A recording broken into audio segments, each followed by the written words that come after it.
Bonjour à tous et bienvenue pour un nouvel épisode de Dans la tête d'un champion. Nous allons suivre ensemble le dénouement de cette Eurojeune 2022 avec les équipes de France des moins de 26 ans et des moins de 21 ans. On se dirige peut-être vers un triomphe avec nos deux équipes sur le podium. Mais nous n'y sommes pas encore car il reste plusieurs matchs et on espère que la pression de ce grand rendez-vous ne va pas paralyser nos troupes.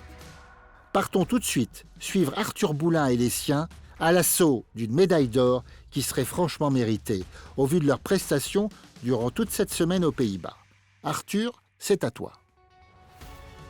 Bon allez, on est à 3 matchs de la fin et on est dans une position hyper favorable. Franchement, après nos 2 belles victoires contre la Norvège et la Croatie, on a la qualif des champions du monde assurée, le podium quasiment aussi, et ça commence franchement à sentir bon pour la médaille d'or. On a actuellement 21 points de victoire d'avance sur l'Italie, qui est deuxième, mais rien n'est encore joué car 3 matchs c'est très long. La fatigue en plus commence à se faire sentir. Avec Théo, on a joué une grande partie des matchs, et l'adrénaline m'empêche de bien dormir.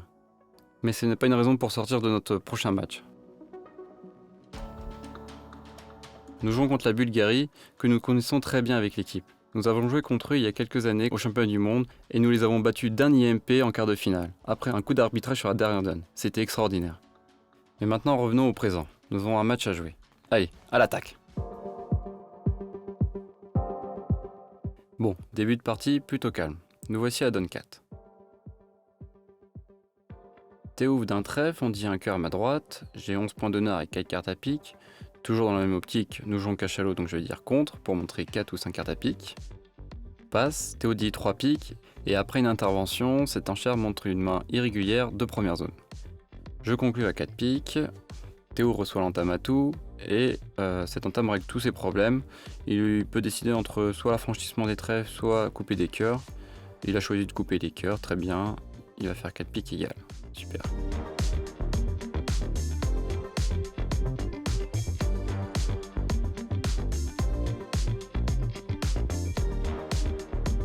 Bon, passons à la donne suivante. Même si j'ai l'impression que Gargana, mon adversaire de gauche, essaye de me faire du charme. Avec son petit chapeau et ses lunettes, je ne sais pas à quoi elle joue, mais elle est mal tombée. Je ne tomberai pas dans son piège. Bon, sinon revenons à la partie. Sur cette donne 5, j'ai 20 points d'honneur et j'ai une ouverture évidente de 200 atouts, malgré mon 5-4 mineur. Théo fait un Texas. Sur 3 carreaux, nous jouons la rectification fitée, donc je n'ai pas trop envie de dire 3 cœurs, même si j'ai 2 gros honneurs. Je vais plutôt dire 300 atouts pour dire que je ne suis pas fité. Passe, ok, très bien, voyons le mort. Oula. Théo a 6 cartes à cœur par le roi et je vois que on ne tient absolument pas du tout les piques. Heureusement, ma chère copine Gargana a entamé trèfle. Ça fait plaisir.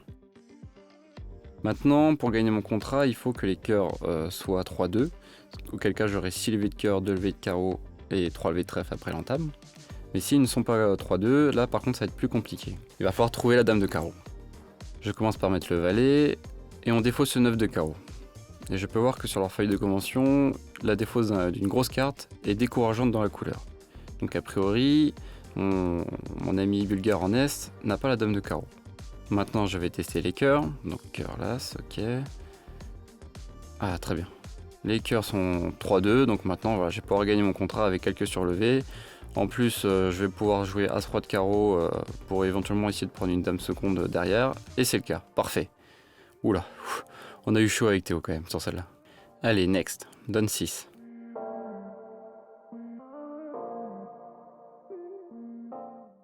Donc sur celle-là, j'ai 13 points d'honneur, je vais ouvrir d'un carreau.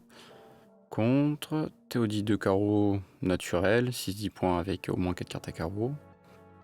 Là je vais dire 3 carreaux parce qu'on est quand même non vulnérable contre vulnérable. J'ai 5 cartes à carreau et Théo a quand même très souvent, la plupart des cas il a 5 cartes à carreau, donc on est en fit 10ème, peut-être 9ème, donc je vais dire 3 carreaux pour barrer.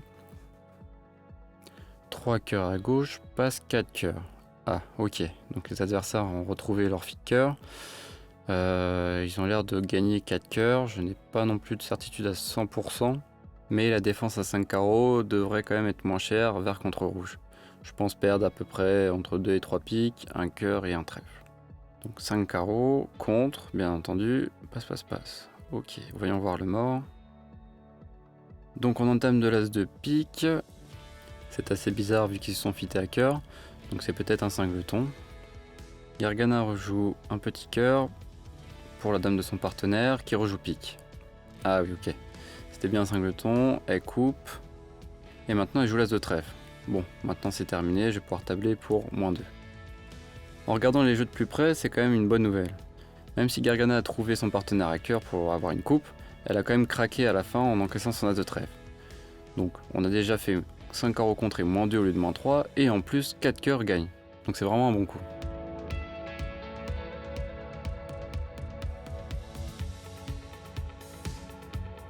Donne suivante, donne numéro 7. Donc j'ai 11 points d'honneur. Bon, même si j'ai pas les 12 points d'honneur requis, je vais ouvrir d'un cœur. J'ai quand même As-Dame de cœur 5ème, donc allons-y pour un cœur. Un pique, 200 atouts. Donc ici, 200 atouts est fité, donc à partir de 3 cartes à cœur, et c'est au moins 10 points d'honneur et illimité. Donc là-dessus, je réponds 3 trèfles qui montrent pas forcément du trèfle, ça montre juste une main de première zone, donc 11-14 points. Théo conclut à 4 cœurs, et on en reste là. Alors, on entame trèfle, voyons voir ça. Donc déjà j'ai échappé à l'entame pique, ça c'est une bonne nouvelle.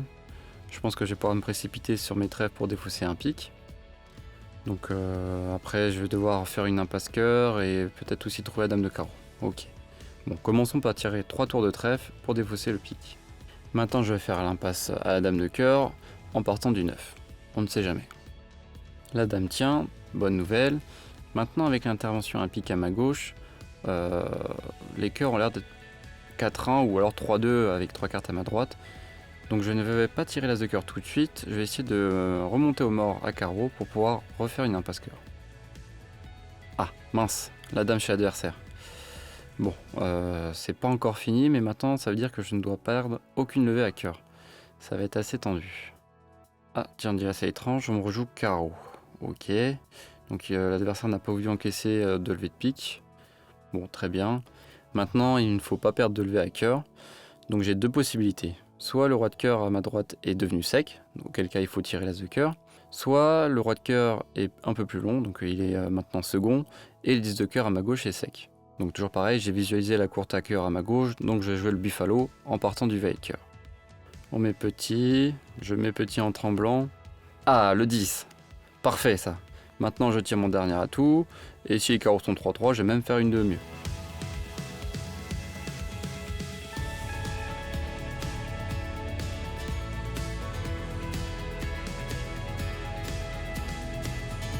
La donne 11 maintenant. Donc je n'ai que 10 points d'honneur, mais j'ai un 5-4-4-0. Je suis vert. Bon, je vais quand même me laisser tenter à ouvrir d'un pic, on va bien voir ce qui se passe. Théo dit 200 atouts fités, donc comme d'habitude c'est au moins 3 cartes à pique, et il montre au moins 10 points d'honneur, et c'est illimité. Là-dessus je vais dire 3 trèfles qui est une enchère artificielle qui montre une main de première zone, et Théo conclut à 4 piques. On entame pique. Oula. Bon, c'est vrai que j'avais que 10 points d'honneur à l'ouverture et là je vois que Théo en a 9. Bon, certes, il a un singleton, mais c'est vrai que ça va être un peu tendu de gagner ce contrat-là. D'autant plus qu'on m'a entamé pique et malheureusement je ne vais pas pouvoir faire toutes mes coupes du côté court. Donc maintenant, si je vois bien, je vais essayer de couper mes trèfles.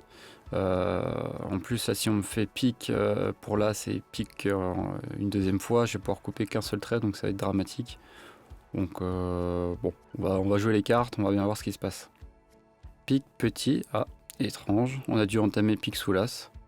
Je vais prendre du 9 de pique et maintenant je vais jouer as de trèfle très coupé, hein. J'ai pas trop le choix maintenant. Je vais tirer mon as de cœur pour défausser un trèfle perdant.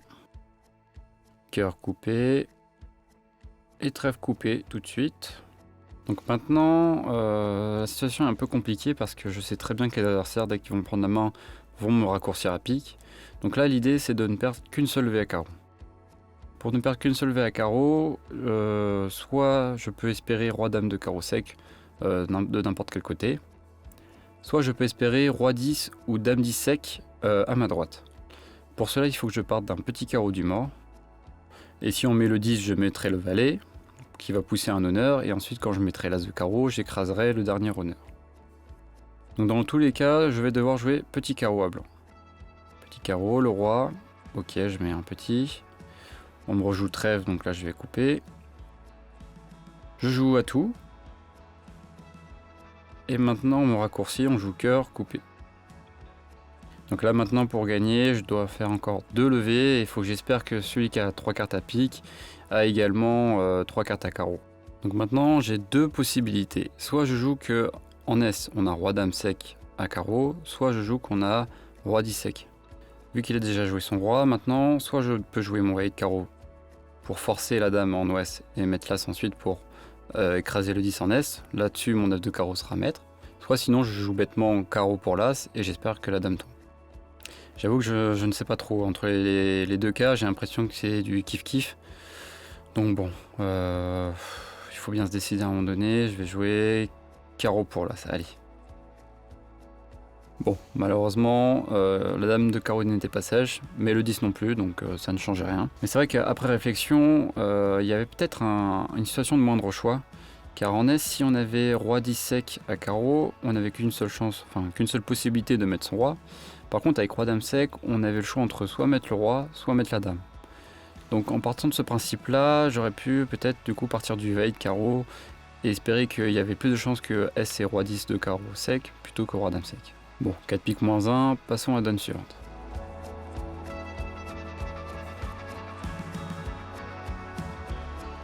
Nous voilà maintenant directement à donne 13. Bon, le reste des donnes était plutôt favorable pour nous. On est dans un bon match, je le sens bien. Maintenant là-dessus, un carreau passe. Donc bien sûr, je n'ai que 3 points d'honneur, mais je vais commencer par dire un cœur et attendre de voir ce qui se passe. Contre, passe, 2 cœurs, donc qui est un cubide. Et là maintenant, qu'est-ce que je fais? 3 carreaux pour le donner le feat, ce serait pas mal. Mais d'un autre côté, j'ai envie de faire une défense anticipée contre soit 4 piques, soit 5 trèfles. Donc allons-y pour 5 carreaux. Les adversaires ne vont pas trop savoir quoi faire à ce stade des enchères. Et puis je ne vois pas Théo faire 5 carreaux contre moins 3. 800, à mon avis, avec mon 6-5, c'est peu probable. Donc contre chez l'adversaire, passe. Ok, très bien. Voyons voir ce qui se passe. On a peut-être provoqué une erreur chez les adversaires.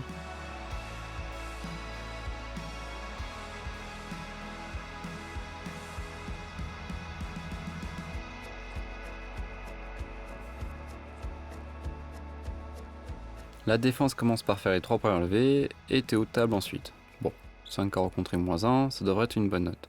Bien que 4 piques peut chuter sur une très bonne défense en encaissant une coupe à trèfle. Maintenant on est arrivé à la donne 17, à l'avant-dernière donne de ce match. J'ai la main suivante, 13 points d'honneur, 4-4-3-2, ok. Théo ouvre d'un carreau, je vais répondre un pique. Il me dit 2 carreaux. Et maintenant, je ne vais pas passer par 4 chemins, j'ai l'arrêt à trèfle et à cœur, je vais dire 300.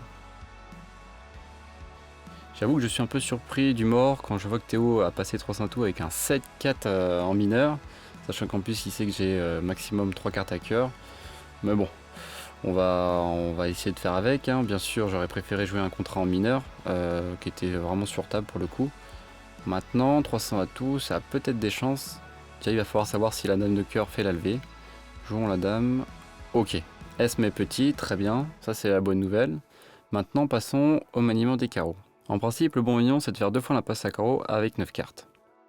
Mais ici, il y a quelque chose qui est bizarre. Les adversaires ont quand même un feat 9ème à cœur et un feat 8ème à pique. Et pourtant, même non vulnérables, ils n'ont pas parlé de la séquence. Ils devraient avoir des jeux plutôt plats. Je verrais bien les carreaux répartis 2-2 par exemple. Auquel cas, il ne faudrait pas que je fasse 2 fois l'impasse car je perdrais le cas de roi dame sec derrière.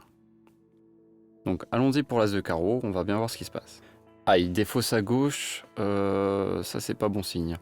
C'est encore une fine analyse de ma part, je pensais que les carreaux étaient de 2 et finalement ils sont 4-0, ok très bien. Et là malheureusement j'ai l'impression que je ne peux plus gagner parce que je dois donner 2 fois la main à carreau. Et là j'ai plus qu'un arrêt fébrile à pique et un arrêt fébrile à cœur. À mon avis ça va mal se passer pour moi. D'un autre côté je n'ai pas d'autre choix, je vais jouer carreau. Bien sûr on me rejoue cœur, je vais mettre le 10. On prend du roi, ok, on rejoue 9 de cœur, petit. Bon bah je prends de l'as. Maintenant il faut que je remonte 2 fois au mort pour espérer faire une levée de carreau. Donc il faut que je fasse attention quand même, je vais commencer par tirer mes rois dames de trèfle. Maintenant je joue mon 9 de trèfle pour débloquer la couleur et pour remonter 2 fois au mort. Maintenant je joue carreau, on met le roi, ok, bon maintenant je pense que c'est fini. Avec cœur. Ah tiens, il rejoue pique. Ah mais c'est bon, j'ai mes 9 levées là. Les cœurs ont bloqué malheureusement pour eux. Je ne sais pas comment ils ont fait pour se bloquer à cœur, mais a priori ils sont mal compris en flanc.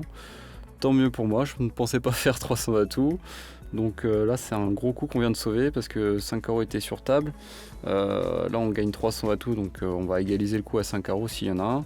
Et peut-être que s'ils sont à la 6 carreaux, ils auront fait -1, donc on va peut-être marquer aussi un bon coup.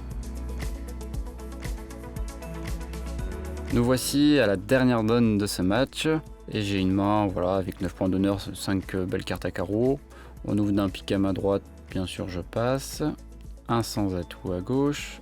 Théo dit contre. On dit 2 piques à droite. Et là, est-ce que je fais une enchère? Bon, je pense que je suis un peu obligé. Mon partenaire m'a fait un contre d'appel. J'ai 5 belles cartes à carreau, 9 points. Allez, on dit 3 carreaux. Passe. Et là, Théo qui s'emballe dit 5 trèfles. Bon, il doit avoir ses raisons. À mon avis, il doit avoir un fort unicolore à trèfle.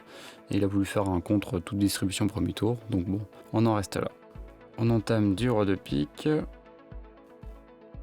Et là, Théo prend. Donc a priori, il a une paire de pique, une paire de cœur et une paire de carreau en fonction de la position de la dame de carreau. Donc Théo commence par purger les atouts.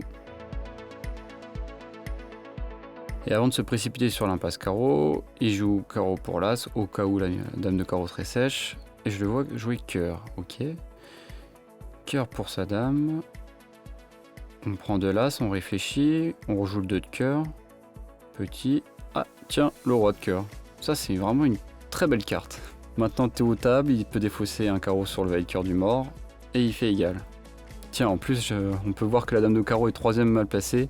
Alors ça, encore une filature. Franchement, ces Bulgares, ils sont au bout du rouleau. Ils viennent de nous filer 2 manches. Ça, c'est quand même extraordinaire. Voilà, c'est la fin du match. On va voir la feuille des scores.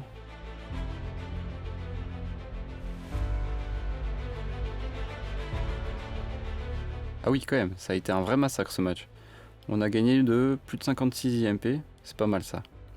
Voyons voir un peu de plus près les scores. On a gagné 12 points sur le 4 piques qu'on a appelé avec Théo. On a gagné 10 et 9 points sur les 2 défenses à 5 carreaux. Et on a gagné un coup de trait sur une partielle venue de nulle part où ils ont contré de l'autre côté.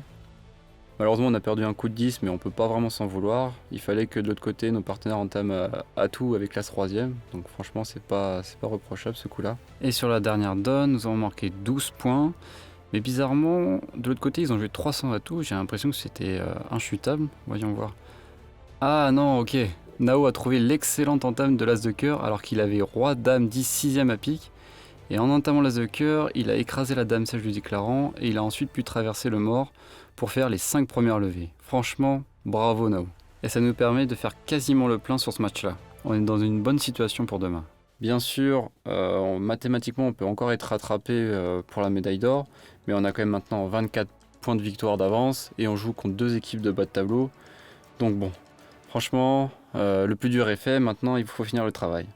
On va aller faire un peu de sport maintenant, faire du badminton, de la piscine, un petit sauna pour se détendre avec les autres, et puis on va ensuite partir pour le dernier jour. Bon allez, dernier jour, on joue maintenant contre l'Irlande. Théo et moi on est sur le banc pour ce match-ci. On laisse la place à Thomas et Louis qui, depuis le début du championnat, ont joué tous les matchs de la matinée, donc on va leur laisser ce privilège de faire le grand chelem des matchs du matin. Ils vont être associés avec Maxence et Nao, donc on va pousser pour qu'ils puissent ramener des points. On croise les doigts. Voilà, c'est plié. Nos coéquipiers ont fait le plein contre l'Irlande et on peut enfin respirer. On est sacré champion d'Europe avant même le dernier match contre Estonie. C'est génial, j'en reviens pas.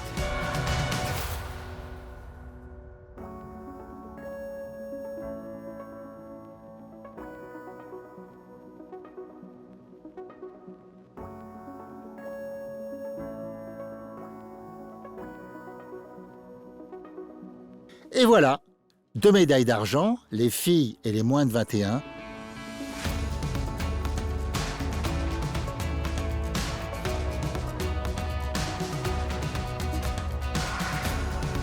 Et une médaille d'or. On peut dire que nos équipes de France ont rempli leur contrat.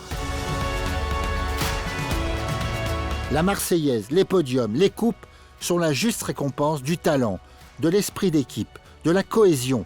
Mais il faut saluer aussi l'étonnante maturité dont ces jeunes font preuve. En fait, leurs performances ne font qu'en annoncer beaucoup d'autres dans les années qui viennent, toutes catégories confondues. Bravo Arthur, tu as su rester concentré malgré les caméras. Bravo à tous les joueurs, à leurs capitaines, à leurs entraîneurs et bravo évidemment à la FFB qui rend possible toutes ces aventures. Merci de nous avoir suivis, nous espérons que cette série vous a plu et nous vous donnons rendez-vous pour d'autres tournois de bridge dans la tête des champions. À très vite.